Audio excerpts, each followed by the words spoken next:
Eu sou o Paulo Ferreira, aqui da Bluesoft. Vou falar um pouquinho para vocês sobre testes, né? E eu coloquei aqui parte um porque eu ainda pretendo fazer ainda uma continuação dessa apresentação que eu vou fazer para vocês. Bom, então para a gente começar, a gente entender um pouco sobre testes, né? O que seriam aqueles testes automatizados, né? Que a gente tanto fala e a gente tanto implementa nas empresas e tudo mais. O teste automatizados, eles são procedimentos configurados por seres humanos, e quando eu digo configurados, eu não me refiro só ao desenvolvimento de ferramentas, né, mas também a parte de ditar como que são esses procedimentos, e eles são executados automaticamente por softwares, né? Mas aí algumas pessoas devem estar se perguntando, poxa, por que testar? Por que fazer uso dessas ferramentas?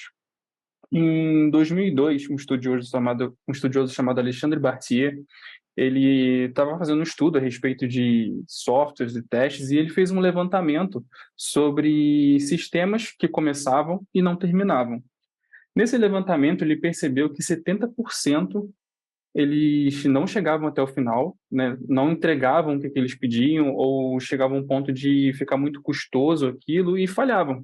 Eles simplesmente falhavam na entrega deles, né? E por que disso, né? Por que falhava? Justamente porque eles tinham um cenário, se dedicavam a desenvolver aquilo, mas existem muitas coisas que podem fugir no meio daquilo que eles estavam tendo. Então, a ideia que você tem no início de um software e a ideia que você tem no final, a ideia que você tem no início e o produto final, às vezes a gente não chega lá, né? Às vezes a nossa cabeça muda conforme a gente vai desenvolvendo e tudo mais.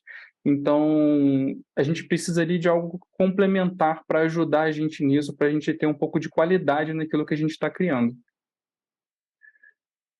Antes de eu abordar para vocês sobre os princípios do teste, eu queria só dar uma breve explicação sobre como que surgiu o teste para vocês. Os testes eles existem desde sempre, desde que desenvolviam, as pessoas já tinham ali um hábito de testar e ver como que uma determinada coisa que eles criaram funciona e tal, então isso é normal.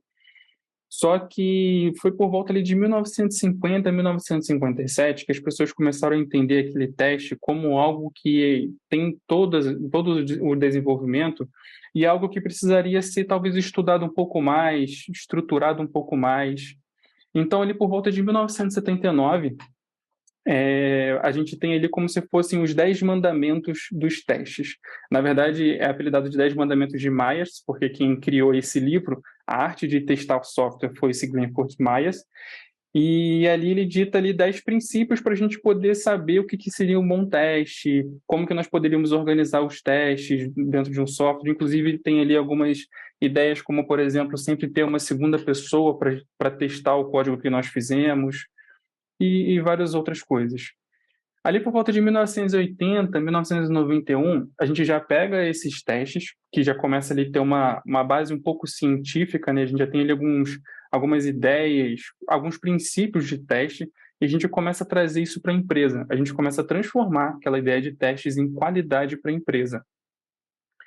Então, foi uma vez solicitado pela aeronáutica norte-americana que fosse desenvolvido ali algo que eles pudessem se embasar para eles poderem saber sobre as empresas que estavam concorrendo ali em licitações para a aeronáutica, para eles poderem saber avaliar essas empresas, se uma empresa era boa, se o preço valia e tudo mais. Então, eles pediram para um grupo de estudiosos de engenharia de software desenvolver ali o que seria uma empresa, o que poderia ser uma boa empresa para eles poderem contratar os serviços. E eles desenvolveram ali um modelo de maturidade. E no segundo, né, são 5 níveis para poder ter uma maturidade excelente. E no segundo nível, eles mencionam sobre testes. O quão é importante aplicar, quais coisas que precisam ter ali no software para poder dizer que aquele é um produto maduro, é um produto que entrega o que ele está falando. Ainda assim, aqui no Brasil, isso ainda não era algo muito comum. Mais lá por volta de 2002, 2003, que a gente começa a produzir assuntos de testes aqui, né? Livros relacionados a testes, a gente pega todo esse conteúdo de fora e tenta trazer aqui para o Brasil. E lá por volta de 2005, 2010 mais ou menos, que a gente começa a se preocupar em ter testadores dentro de empresa.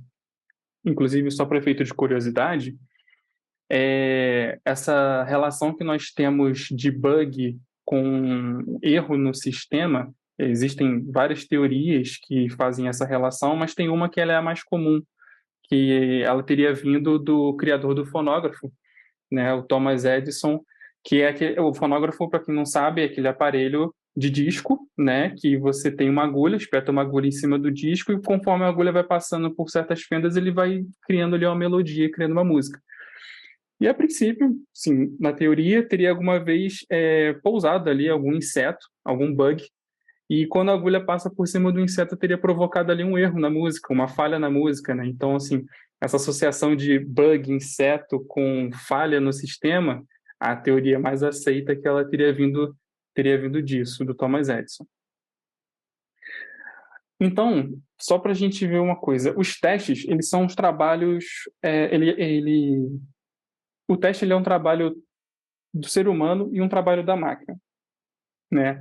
Ali nós podemos desenvolver os nossos testes, nós fazemos os nossos testes, nós exploramos as possibilidades, criamos ali os diversos fluxos, né? Pensamos nos diversos fluxos, só que existem ali aqueles procedimentos, aqueles processos, né? Aqueles fluxos, que eles são sempre a mesma coisa, e que eles precisam ser executados toda vez que tem alguma modificação. Então, assim, quando fala em trabalho conjunto, homem-máquina, a respeito de teste, a gente pode dizer que nós, seres humanos, fazemos a parte boa do teste, porque testar não é ruim, né?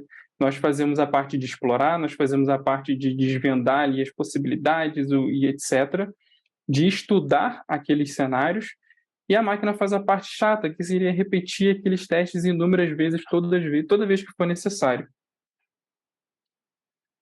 E agora falando para vocês um pouquinho dos princípios dos testes, né? Um dos primeiros princípios, o primeiro princípio, na verdade, é que os testes que nós criamos, eles apontam um determinado defeito, não necessariamente a ausência deles. Eles só indicam que naquela situação, naquilo que a gente previu ali, depois que alguém fez alguma modificação, aquilo ali está dando algum erro, né? Eles são para a gente um indicador de erro específico, um indicador ali de um problema específico. O segundo princípio diz para a gente que os testes exaustivos eles são impossíveis. Quando a gente se pergunta a respeito da cobertura do teste, né? Ou então, beleza, vou aplicar testes aqui no meu sistema para fazer um sistema seguro, mas qual que é o limite aqui? Qual é a faixa que eu tenho que atingir para ter um produto de excelência? E, na verdade, essa faixa ela meio que não existe, né? No segundo princípio, ele fala sobre isso.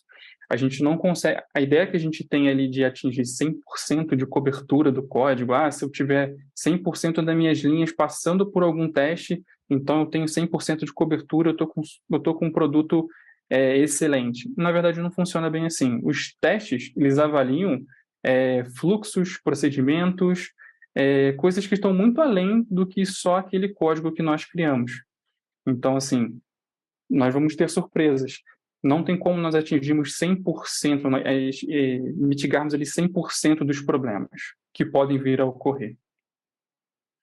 O terceiro princípio, ele fala a respeito da gente antecipar o máximo possível, da gente executar esses testes logo no início, né?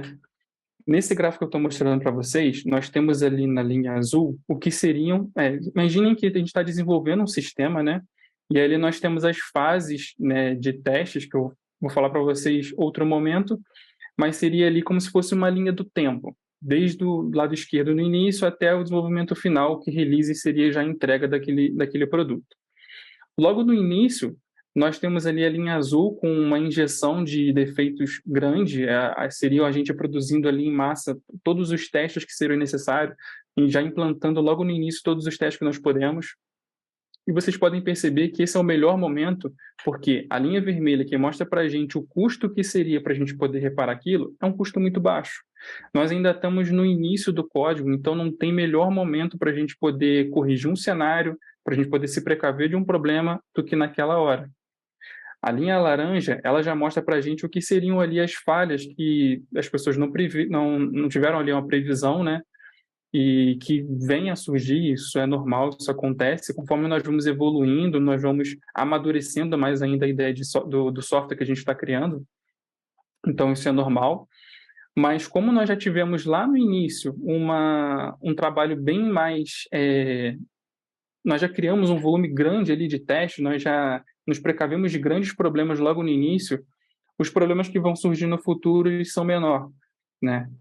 Então, o terceiro princípio diz isso para a gente, que a antecipação desses testes, né, a antecipação desses problemas torna aquilo econômico, né?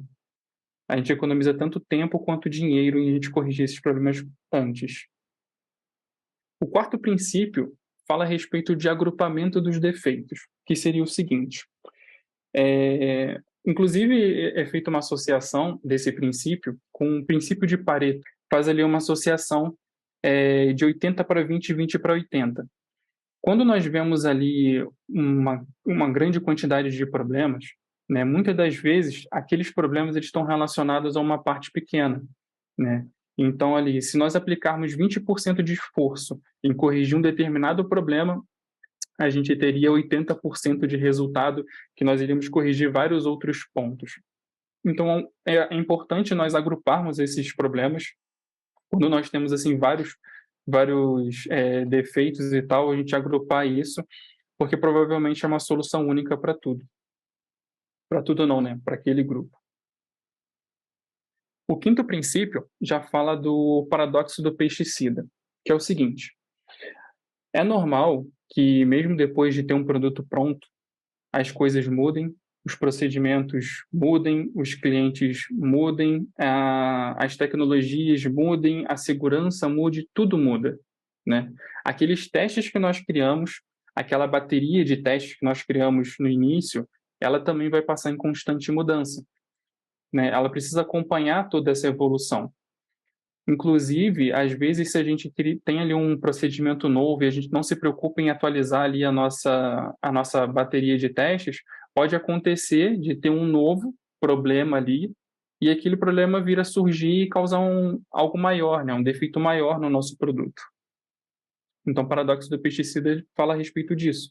A gente sempre está em constante evolução da nossa bateria de testes. O sexto princípio já diz para a gente a importância do contexto para os testes.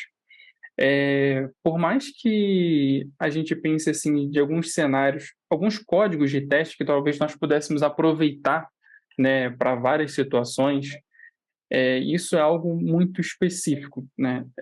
Quando a gente cria um teste, a gente está testando um fluxo específico, um cenário específico, uma possibilidade ali bem específica. Dificilmente nós vamos criar um teste para atender aquilo e ele também vai atender uma outra situação, né?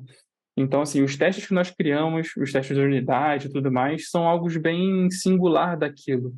Então, toda vez que muda o contexto, nós precisamos repensar naquele teste. Por mais que seja parecido, a gente precisa repensar para aquela situação específica. E o sétimo princípio, que inclusive tem uma ligação com o primeiro princípio, é a ilusão da ausência de erros. Como eu falei para vocês, né?